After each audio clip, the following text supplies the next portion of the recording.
steak တို့ pasta တို့လိုမျိုးအနောက်တိုင်းအစားအစာတွေကို fine dining မဟုတ်ဘဲနဲ့ပေါ့ပေါ့ပါပါလွတ်လွတ်လပ်လပ်လေးစားချင်ပြီးတော့ရှိန်နေရတာမျိုးလေးလည်းမဖြစ်ချင်တဲ့သူလေးတွေအတွက်ဈေးလဲတင်တင်နဲ့ online ဆိုင်လေးကိုခေါ်သွားပေးကြပါရရှင်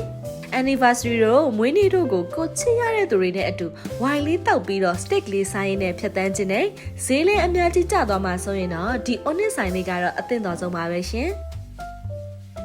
သူ့မှာအကြိုက်ဆုံးကတော့ pork rib barbecue sauce နဲ့ပါနံရိုးကလုံးဝနူးဣပြီးတော့သူ့ရဲ့ barbecue sauce နဲ့တွဲစားလိုက်တဲ့အခါမှာဆိုရင်တော့ချိုချင်းချင်းအရသာလေးကိုမှမီးခိုးနဲ့တင်းတင်းလေးနဲ့ဆိုတော့တော်တော်လေးကျဉ်နေခဲ့ရပါတယ်အာလူကိုလည်းကိုကြိုက်တယ်လို့မျိုးလုပ်ခိုင်းလို့ရပါတယ်ကိုရီကတော့ mashed potato ကြိုက်တာမလို့အဲ့ဒါလေးကိုပဲရွေးခဲ့ပါတယ်ရှင်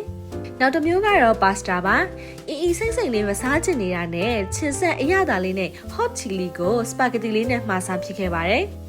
ပါတဲ့ portion ကတော်တော်လေးကိုများပြီးတော့မနှဲကုန်အောင်ကိုစားခဲ့ရပါတယ်တကယ်ဆက်တာမလို့အဆက်အရန်မစားနိုင်ရင်တော့အဆက်လျှော့ပြီးတော့မှာပေးပါရှင်အရသာကတော့ခရမ်းကျင်ဒီ soft အရသာလေးကိုမှဆက်ဆက်လေးနဲ့ဆိုတော့တော်တော်လေးကိုစားကောင်းခဲ့ပါတယ်နောက်တစ်ခုကတော့ဘာဂါပါဘာဂါကလည်းသူ့ရဲ့အရွယ်စားကတကယ်ကိုကျဉ်းစရာကောင်းပါတယ်